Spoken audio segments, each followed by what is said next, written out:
So this video is going to be fairly off the cuff because I just sat down for like 15 seconds and for some reason a thought popped into my mind. That thought was, should Jinbe join the Strat crew?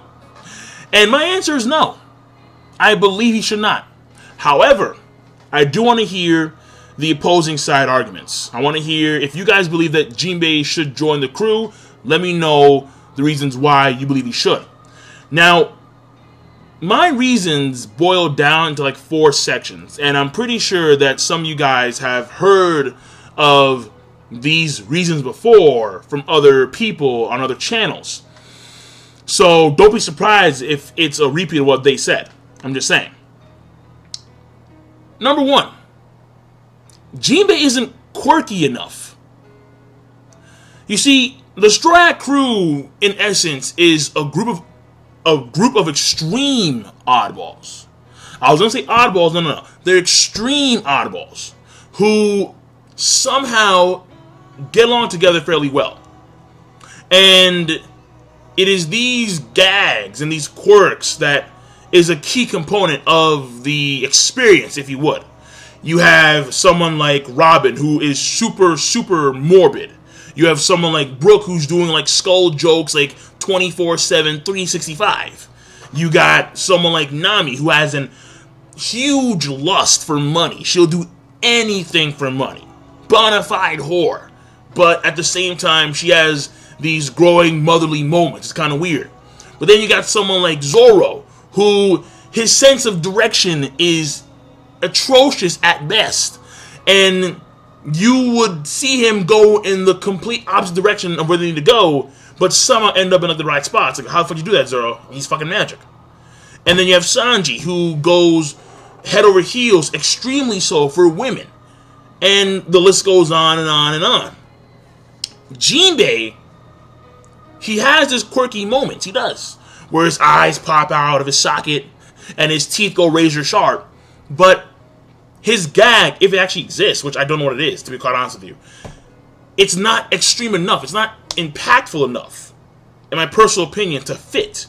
I believe that Oda has designed this crew to be oddballs in such a way because it is a part of that experience that you want to forever keep going within the fandom. At least, well, for as long as you can. I can't say forever. For as long as you can.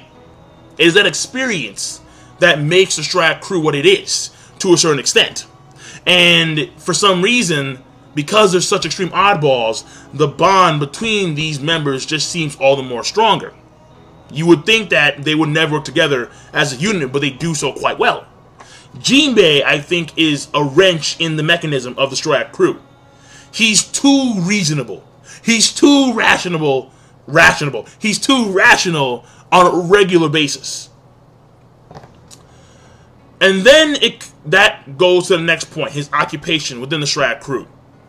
What would he be? Like, what is Jinbe? Like, what is profession? A karate expert? Because if that's the case, he's kind of like Zoro. Where Zoro, his occupation is swordsman. And his whole thing is to train the way of the katana and, that kind of stuff. That's his job. The warrior, wandering swordsman. Is Jinbe going to be the warrior, wandering Kempo, Fishman, karate master? Like, is that his job? You already have a spot like that.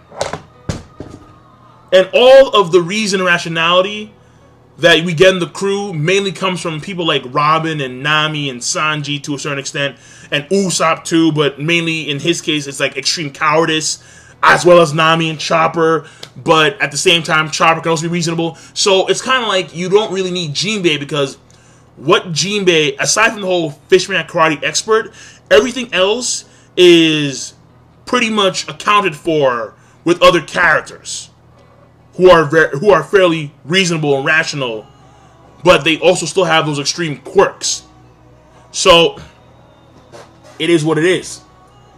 And now we get on to the third point, which is Jinbe still has a very important role to fulfill on Fishman Island.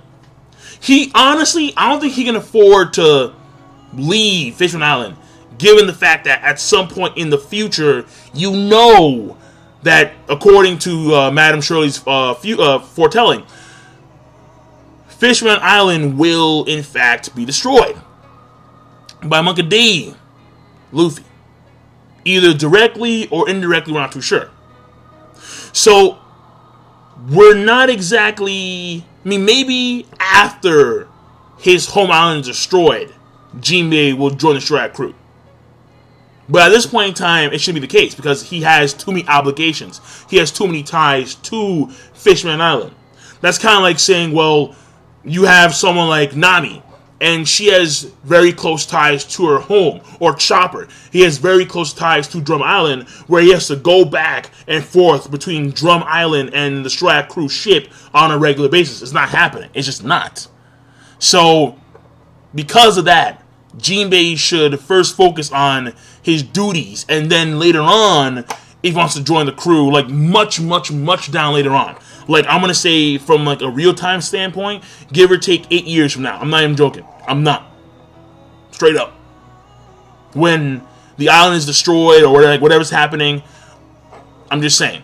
And honestly, even if Fishman Island is destroyed and Jinbe joins the crew, he should stay with his people, because they just lost their fucking homeland to whomever. So even then, Jinbe should not join the Straw Hat crew, to a certain extent, my personal opinion. Finally, the last reason is Jinbe is strong, fairly powerful. And this kind of messes up the monster trio dynamic. I'm pretty sure other folks have said that shit in the past, but I'm saying it now. He really does. You have Sanji, Zoro, Monkey D, Luffy.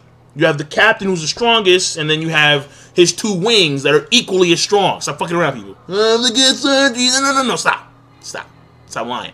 But the whole thing here is that when you have Jinbe in the mix, kind of like, wait, first of all, Jinbe's bounty I think is higher than Luffy's, which is odd. That's very odd. Like, what the fuck? Second off, Jinbe would then, his existence would make a monster quartet. And so what the fuck? 4?